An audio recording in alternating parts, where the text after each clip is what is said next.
የረገጡት ያዩትና የተመለከቱት ምዕራባውያንና የሌሎች ሀገራት ጎብኚዎች በአፍሪካዊቷ ውበት በኢትዮጵያ ምድር ላይ ብቻ የሚገኝ የሀገረ ስዊዘርላንድ ገጽታ ወይም የአፍሪካ ስዊዘርላንድ ኦፍ አፍሪካ ይሉታል። ለእይታ ምቹና ሳቢ በሆነው ሰማያዊ ገጽታውም ብሉ ሌክስ ሲሉ ይጠሩታል።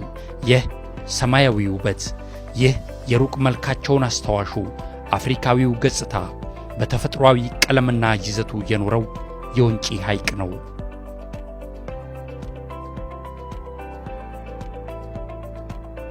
የወንጪ ሐይቅ በደቡብ ምዕራብ ሸዋ ዞን ከመዲናችን 182 ኪሎ ሜትር ቅርብ ርቀት ላይ በእሳተ ገሞራ ፍንዳታ የተፈጠረና ከባህር ጠለል በላይ በ3450 ሜትር ከፍታ ላይ በደንና በተራሮች ተከቦ ይገኛል።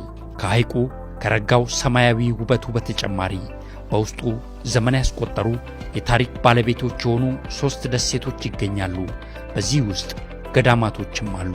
ዛሬ ላይ በፋብሪካ የተመረቱና በእሽግ መጠጦች ውስጥ የምናገኘውና ካርበን የተሰኘውን ማዕድን በተፈጥሮ የምናጣጥምበት የምንጭ ውሃም እዚሁ ወንጪ ሐይቅ አካባቢ ነው የምናገኘው።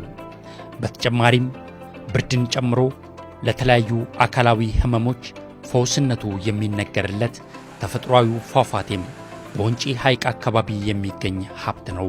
በደን የተከበበውና በእንሰት ምርት ልማት የተዋበው ይህ የተፈጥሮ ሀብት ወንጪ ያማረ ተፈጥሯዊ ፏፏቴ፣ ፍል ውሃ፣ የዓሣ ሀብትና የቱሪዝም መዳረሻ የሆኑ ተፈጥሯዊ ሀብቶች የያዘ ውብ ስፍራ ነው። በጣሊያን ሀገር ተመራጭ የሆነው የአካባቢው የማር ምርት በኢኮ ቱሪዝም ዘርፍ የጎላ ድርሻ ያለው ተፈጥሯዊ ሀብትና በስፍራው የሚገኙት አዕዋፍቶች የረጋውን የወንጪ ሐይቅን የከበቡት መስህቦቹ ናቸው። አሁን ላይ ይህ ስፍራ ከስምና ከተፈጥሯዊ ውበቱ አልፎ ለአካባቢውና ለሀገር የመትረፍ አቅም እንዳለው መንግሥት አሳይቷል። በዚህም ወንጪ በገበታ ለሀገር ከተካተቱት ፕሮጀክቶች አንዱ ሆኗል።